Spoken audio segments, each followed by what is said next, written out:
Tennis is a sport built on discipline, integrity, and individual excellence. Every serve, every volley, every point relies entirely on the athlete's own ability. Or at least, that's the belief. But for Marinko Matosevic, that belief took a dramatic hit. The former Australian pro, a once respected top 40 player, has been handed a 4-year ban by the International Tennis Integrity Agency. And it isn't just for personal doping. The investigation uncovered a series of violations that shocked the tennis world. Blood transfusions, possession of banned substances, and most controversially, coaching others on how to circumvent testing. According to the ITIA, between 2018 and 2020, Matosevic engaged in conduct designed to enhance his own performance and, disturbingly, to aid other players in evading the anti-doping system. This included providing advice on avoiding detection, coordinating prohibited practices, and using clenbuterol, a banned substance known for performance enhancement. The tribunal's findings paint a picture of a player who didn't just cheat in isolation. He became a mentor in the dark arts of anti-doping evasion. Text messages, blood test records, and documented communications formed the backbone of the investigation. The evidence was overwhelming. Matosevic admitted to undergoing a blood transfusion in Mexico near the end of his playing career, an act designed to boost oxygen delivery and recovery. Yet he also challenged the investigation, claiming that the authorities relied too heavily on messages that, in his words, were taken out of context. The tribunal rejected those arguments outright. What makes this case particularly chilling isn't only the personal doping, it's the network effect. By allegedly sharing methods to cheat the system, Matosevic risked compromising the integrity of tennis beyond his own career. Every player who followed or implemented his advice became part of a chain reaction threatening fairness at professional levels. The punishment? Harsh, but carefully calibrated. A 4-year ban from all tennis-related activity, effective immediately, bars him from coaching, attending events, or working with athletes. In practical terms, his career in tennis is effectively over. For fans, colleagues, and aspiring players, the revelations are a bitter reminder. Talent alone isn't always the deciding factor on court. Secrets, shortcuts, and deliberate deception can lurk behind the scenes, until institutions like the ITIA step in. As the news spreads through tennis circles and social media, the questions mount.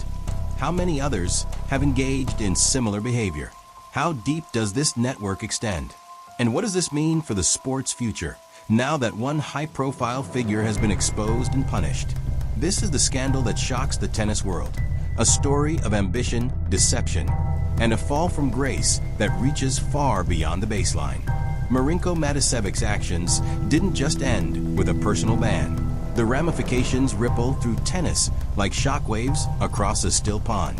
When a high-profile player is caught doping, and worse, coaching others in the process, it raises urgent questions about the sport's integrity, its oversight, and the very fairness that fans take for granted. The ITIA's ruling sent a clear message. No one, not even former top 40 professionals, is above scrutiny. Blood doping, possession of banned substances, and instructing other players to cheat aren't private missteps. They compromise the competitive balance and the trust that tournaments, sponsors, and audiences place in the sport. Every match, every ranking, every prize money decision is called into question when these violations come to light. But the impact goes further. Coaches, clubs, and training academies associated with Matosevic are now under intense scrutiny. The tribunal emphasized that knowledge sharing in doping schemes isn't a victimless crime. It's a networked violation that can infect an entire system. Players who unknowingly implemented his advice, or those who trusted his guidance, could face secondary sanctions. Even retired athletes connected to him must now reckon with the potential exposure of past actions. For tennis administrators, the case is both a warning and a catalyst for action. Anti-doping agencies have long relied on testing protocols, surveillance, and audits. But Matosevic's case highlights a gap: knowledge transfer. When former players teach others how to circumvent rules, testing alone cannot stop the spread. It underscores the need for education, monitoring, and stricter compliance programs, especially for retired pros transitioning into coaching roles. Fans feel it too.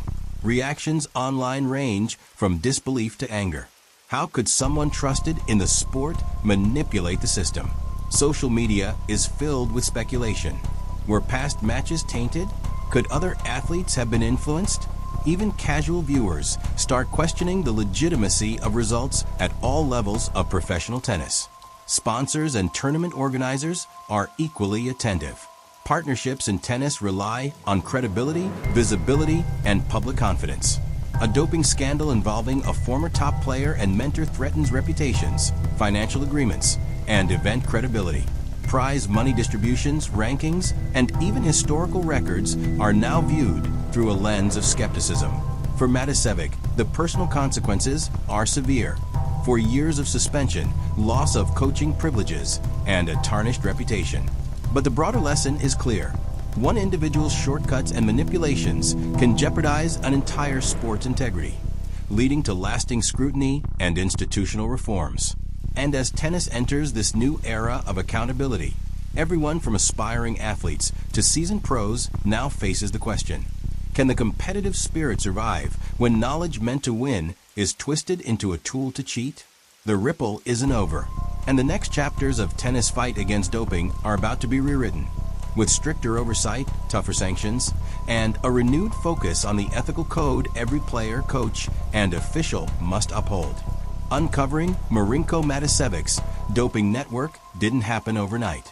Tennis anti-doping framework is designed to catch illicit activity, but when deception is coupled with experience and insider knowledge, investigators must dig deeper, follow every thread, and connect every death. The International Tennis Integrity Agency, ITIA, launched a formal investigation after receiving intelligence suggesting irregular activity linked to Matosevic. Initially, the focus was on his personal compliance records, blood tests, tournament submissions, and medication logs. But as authorities probed further, a pattern of systematic circumvention emerged.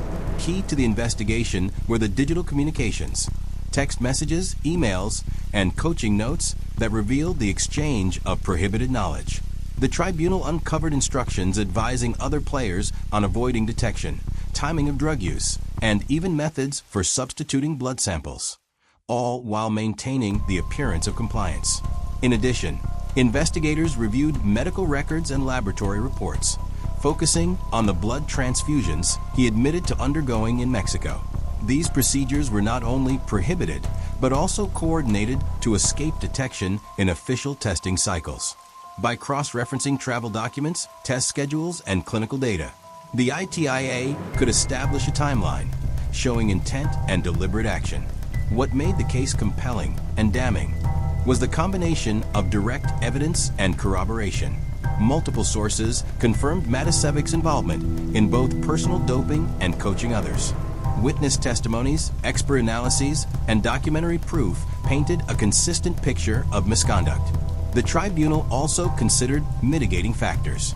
Matosevic's cooperation and admissions regarding the blood transfusion were weighed, but the panel ultimately determined that the violation's severity outweighed any potential leniency. Teaching others to circumvent anti-doping regulations significantly increased the culpability. Investigators emphasized that the complexity of the case reflected a network effect, not isolated actions.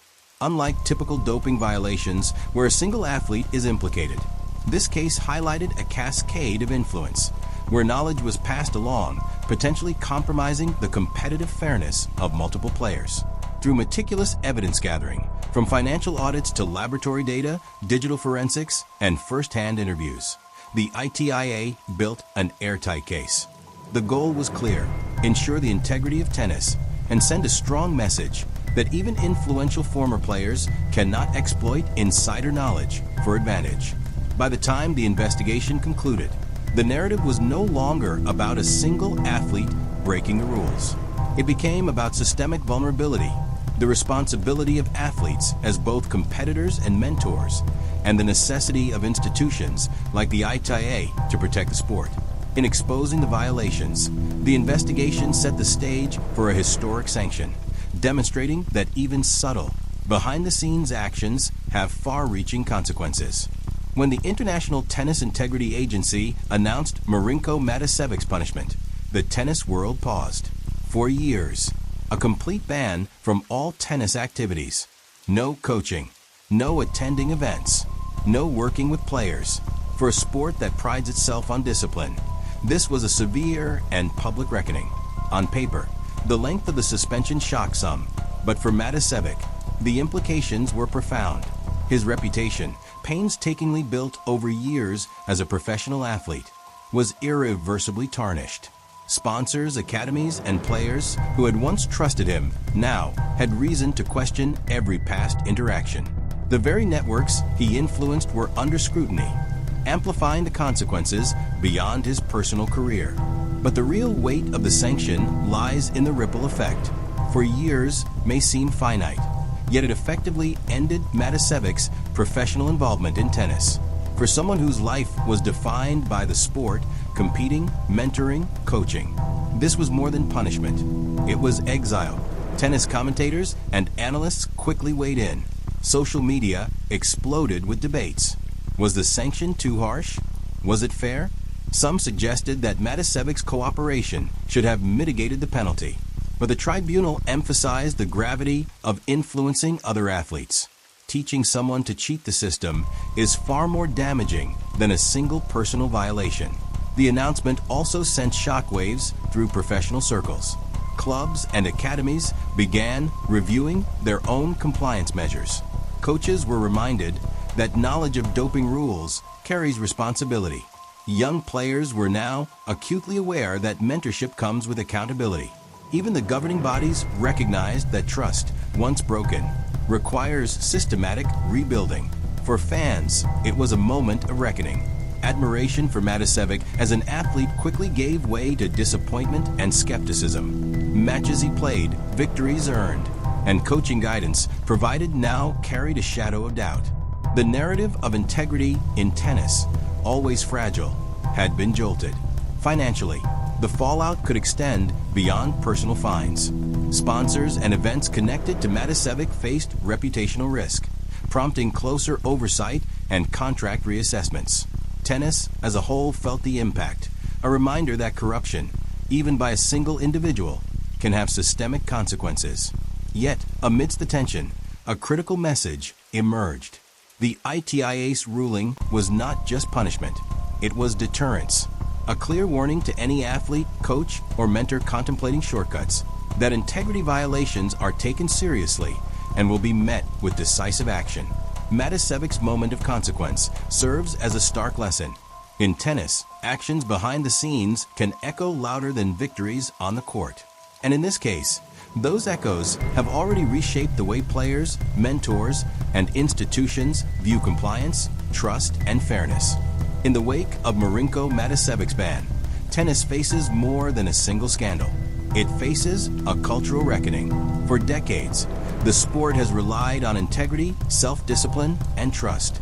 The Matosevic case exposes cracks in that foundation, highlighting how even seasoned athletes can manipulate the system, and, in doing so, endanger the careers of others.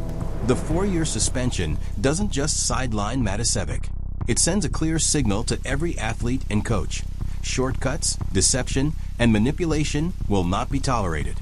The ITIA's decision reinforces the principle that knowledge carries responsibility, and that teaching others to cheat magnifies culpability far beyond personal violations. Beyond punishment, the case provokes reflection. Players, academies, and governing bodies are now asking difficult questions. How many others might be aware of prohibited practices? How many have shared knowledge under the guise of mentorship? The investigation shows that cheating can extend beyond the individual to the very networks that shape professional development in tennis. For the sport's administrators, Matosevic's ban is both a victory and a warning. Anti-doping protocols, surveillance, and compliance programs are only as effective as the culture surrounding them. Without vigilance, guidance, and education, even top-level athletes may exploit loopholes. As this case demonstrates, clubs are now revisiting policies. Coaching certifications may become stricter. Compliance is no longer an afterthought. It is a central pillar of the game. For fans, there is a mix of shock, disappointment, and cautious hope. They are reminded that behind every serve and volley, there is a system vulnerable to human ambition and temptation. Yet, with decisive action taken, trust and oversight can slowly be restored. It's a reminder that vigilance matters, that integrity cannot be assumed, it must be enforced. Matosevic's story also illustrates a broader truth about competitive sports. Talent is never the only factor. Access to resources, knowledge, and networks can amplify or undermine fairness. And when those networks are misused, the damage extends far beyond the individual. What was once a personal violation becomes a systemic concern, prompting changes that ripple across the sport for years. As tennis moves forward, the lesson is clear. Ethical mentorship, transparency, and accountability are no longer optional. One player's choices, even after retiring from competition, can influence the careers, reputations, and futures of countless others. Ultimately, the Matosevic case is a cautionary tale. It shows that while ambition drives athletes to greatness, integrity is what preserves it. Without it, victories are hollow, reputations crumble, and the very trust that sustains sport is eroded. Tennis will survive, adapt, and strengthen. But the echoes of this scandal will linger, a reminder that in sport, as in life, shortcuts may offer temporary gain, but the consequences can last a lifetime.